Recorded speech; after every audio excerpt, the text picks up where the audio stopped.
Hello and welcome to the Monday Morning Reset.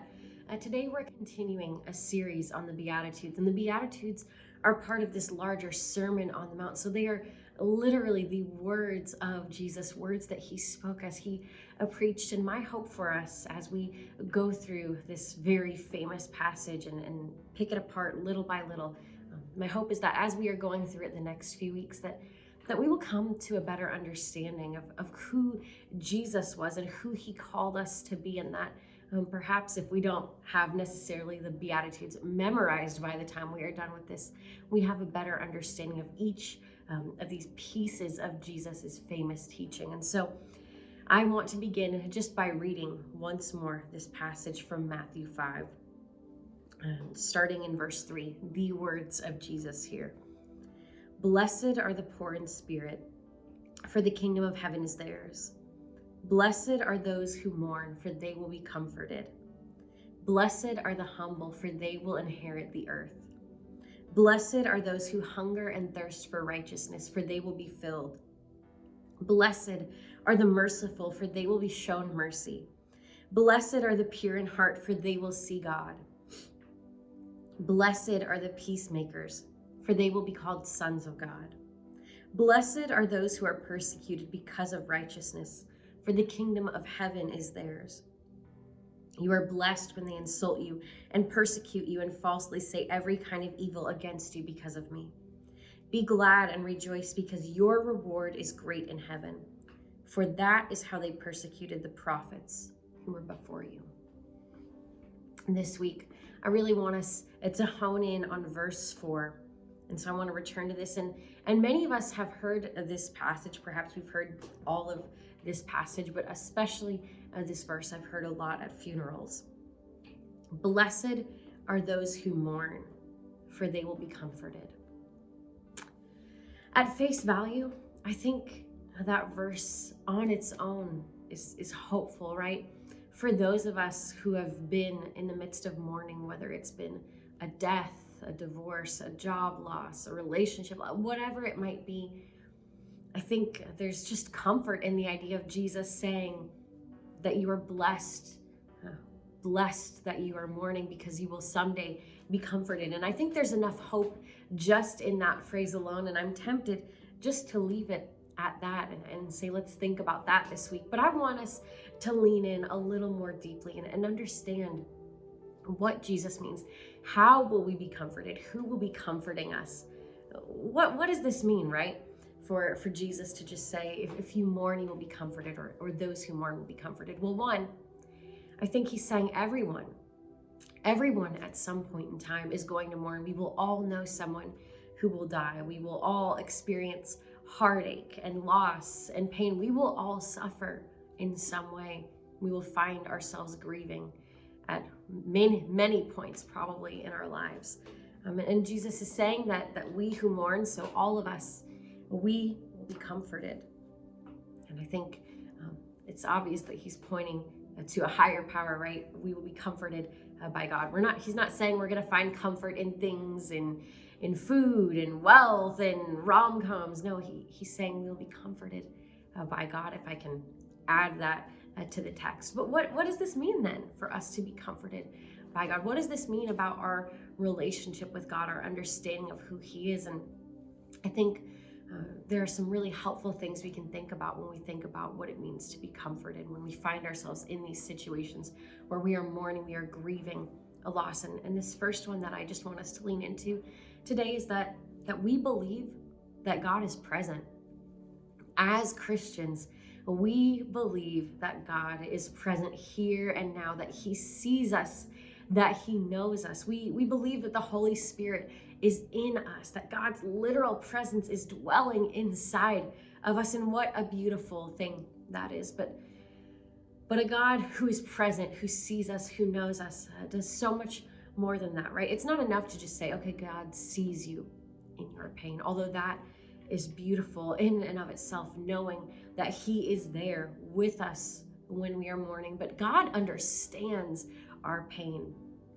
I don't know if you've ever found yourself in a situation where you're experiencing some loss, you're in a time where there's a lot of pain in your life, and you share that with someone and they say, I understand.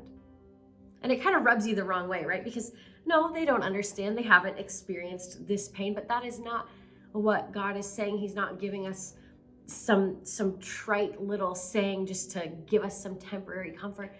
Our God understands pain. He understands suffering. He understands mourning.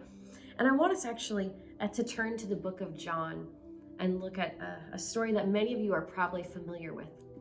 This story of Lazarus. And I want to give us a little bit of context for those of you who don't know. Jesus had these friends, Mary and Martha and Lazarus. And so what has been happening is Lazarus was sick and Jesus was off teaching, doing Jesus things. And they reached out to him and said, he's sick. We know you can heal people. Come heal him. And it says earlier in the text that Jesus loved him, but he decided he needed to stay where he was. And so he gets word later that Lazarus has died. And so finally he shows up. And before I read this text, I want to just give you some spoilers here. Jesus shows up on the scene and he raises Lazarus from the dead. Lazarus has been in the tomb for several days now, and he brings him to life. But that's not really what I want to focus on in the story, although it is a very important part of the story.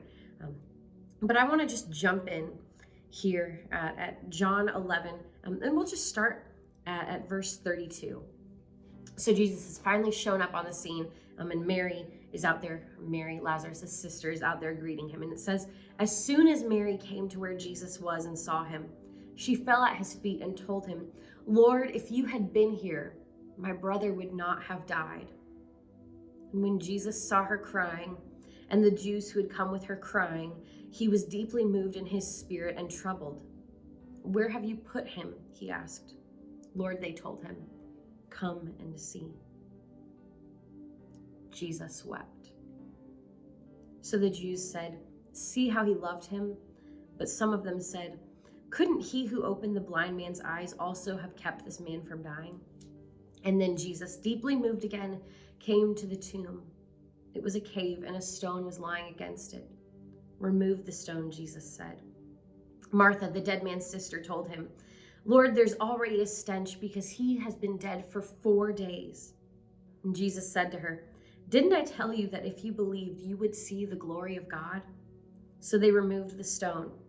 And then Jesus raised his eyes and said, Father, I thank you that you heard me. I know that you always hear me, but because of the crowd standing here, I said this, so that they may believe that you sent me. And after he said this, he shouted with a loud voice, Lazarus, come out. And the dead man came out bound, hand and foot with linen strips, and his face wrapped in a cloth. And Jesus said to them, unwrap him and let him go. Do you see it all throughout the passage? These people had faith that Jesus would raise Lazarus from the dead, that Jesus could have saved him, healed him when he was sick. And Jesus knew the authority, the power God had granted in him. Jesus knew that he could raise Lazarus from the dead. But in the middle of this story, we see that infamous verse, right? John 11:35. Jesus wept. It's 2 words. And I think it's one of the most important verses that we as Christians will ever learn. Because Jesus, who knew how the story would end, who knew that Lazarus would raise to life again, knew the power that he had, he mourned. He mourned for his friend, for the loss of his life, for the suffering, the pain.